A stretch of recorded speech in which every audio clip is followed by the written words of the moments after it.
باتیں آ رہی ہیں نبی صلی اللہ علیہ وسلم کی مبارک شان میں جو گستاخیاں کی انڈیا پاکستان کے بڑے علماء نے، اور ان کو سننے کے بعد آپ کو اندازہ ہوگا کہ جو لوگ عشق رسول کے دعوے الاپ رہے ہیں وہ پہلے اپنے گھر کی خبر لیں کہ ان کے بزرگ کیا کر کے گئے.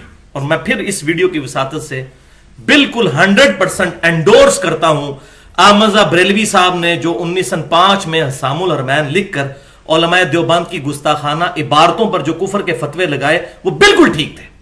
اور بالکل اس طریقے سے اب بریلوی مکتب فکر کے علماء کو بھی یہ دعوت ہے کہ ان کے بزرگ جو کچھ کر کے گئے ہیں اب ان پر بھی شعر بنے نا، ان کو بھی کہیں کہ ان کی بھی گستاخانہ عبارتیں ہیں. تو تب ہوگا کہ آپ پھر پتہ چلے گا کہ غلامی رسول میں موت بھی قبول ہے کہ نہیں. علماء کا نظریہ نمبر 8، مفتی احمد یار خان نعیمی صاحب، جال حق کتاب صفحہ 145، قادری پبلشرز لاہور سے جو شائع ہوئی، نور و بشر والی بحث والے چیپٹر میں لکھتے ہیں،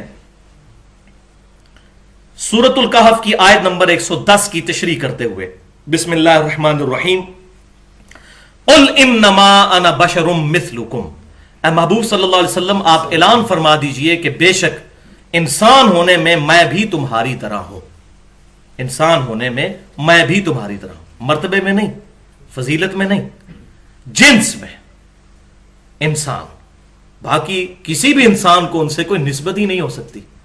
اس پہ اگر میں بولوں تو گھنٹوں چاہیے. آپ صلی اللہ علیہ وسلم کی صرف بخاری اور مسلم کی احادیث، آپ کے پسینے مبارک سے خوشبو آتی تھی، ہمارے پسینے میں سے بدبو آتی ہے.